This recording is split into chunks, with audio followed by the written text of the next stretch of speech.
Hello મિત્રો, કેમ છો બધા? મજામાં? સ્વાગત છે તમારું કિંગ ઓફ બેંક નિફ્ટી ગ્રુપની યુટ્યુબ ચેનલ ઉપર. ગાઈઝ, હમણાં થોડાક સમય પછી બજેટ આવવાનું છે. તો બજેટ આવવાનું છે તો આપણે ક્યાં ક્યાં સ્ટોકમાં સારો એવો પ્રોફિટ કરી શકશું, તો આપણે પહેલા એની ચર્ચા કરીએ કે ક્યાં ક્યાં સેક્ટર એને ધ્યાનમાં આપણે લેવાના છે. એમાં પહેલું સેક્ટર આવે છે જે છે રેલવે સેક્ટર.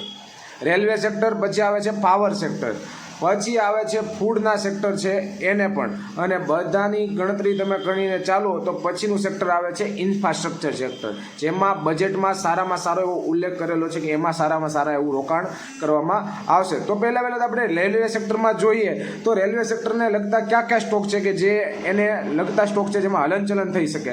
એમાં પહેલાં તો કોચિસ પ્રોવાઈડ કરે છે જે રેલવેને. ઓકે, કોચિસ પ્રોવાઈડ કરે છે એના માટેનું પહેલું આવે છે ટેક્સ રેલ, અને પછી આવે છે TWL. આ બંને સ્ટોક એ કોચિસ પ્રોવાઈડ કરે છે રેલવે સેક્ટરને.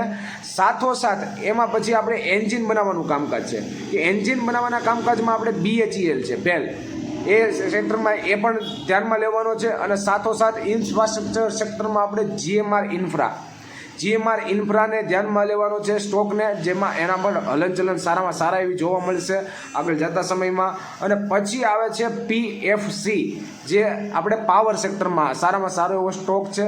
અને બાકી ઘણા બધા એવા સ્ટોક છે જે બજેટના દિવસોમાં સારામાં સારી એવી એક્શન બતાવતા, ઉપર યા નીચેના એક્શન બતાવતા જોવા મળશે.